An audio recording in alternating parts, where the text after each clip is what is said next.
என்ன பிரச்சனைமா? என்ன ஹெல்ப் பண்ணு சொல்லுங்க. சரி வர. நான் அண்ணன் இருக்கிற பாத்துக்கிறேன்.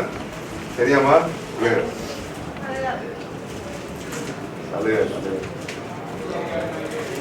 எதுக்கு மதுரை? நான் பாத்துக்கிறேன். நல்லா படி, அண்ணன் பாத்துக்கிறேன். சரியா?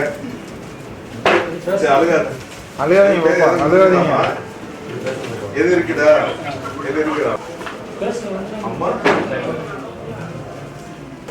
நான் பாத்துக்கிறேன்னு சொன்னீங்கன்னா கூப்பிட்டுருக்கேன். சரியா?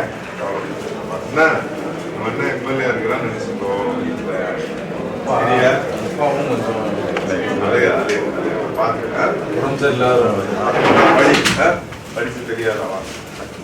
விருதுநகர் சட்டமன்ற தொகுதியில் கட்னார்பட்டியில் 3 மாத காலத்துக்கு முன்னாடி ஃபயர் ஆக்சிடெண்ட்டில் ஒரு 6 பிள்ளைங்க வந்து தன் தாய் தகப்பனை இழந்துட்டாங்க.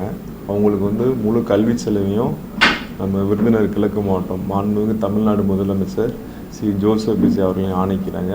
என்னுடைய கழக பொதுச் செயலாளர் என் ஆனந்த் வழிகாட்டுதலின்படி அவங்களோட கல்வி செலவையும் எல்லாத்தையும் நாங்களே ஏற்றுக்கிறோம்.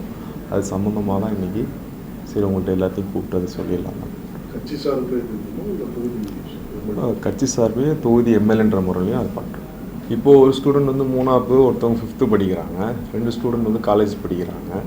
அவங்களுடைய காலேஜ் ஃபீஸு, அப்புறம் அன்றாட அவங்களுக்கு தேவைப்படுற ஸ்கூல் விஷயம், ஒரு பேக்காக இருந்தால் ஸ்கூல் பேக்காக இருக்கட்டும், அப்புறம் அவங்களோட பஸ் பேரு, இப்போ வந்து காலேஜுக்கு எல்லாமே நம்ம மாண்புமிகு தமிழ்நாடு முதலமைச்சர் இலவசமாக கொடுக்குறாங்க. பட் எந்த ஒரு அடிப்படை தேவை இருந்தாலும் நம்ம பூர்த்தி செய்யலாம்னு சொல்லி கொடுத்துருக்கோம். கேஷாக தான் இப்போ ஃபஸ்ட்டு 10,000 கொடுத்துருக்குறோம் எல்லாத்துக்கும், எல்லா ஸ்டூடெண்ட்ஸுக்கும் கொடுத்துருக்குறோம். அடுத்து படிப்படி அவங்க என்ன சொல்கிறாங்களோ அதெல்லாம் செஞ்சு தரேன்னு சொல்லி 6 பேருக்கு கொடுத்துருக்குறோம்.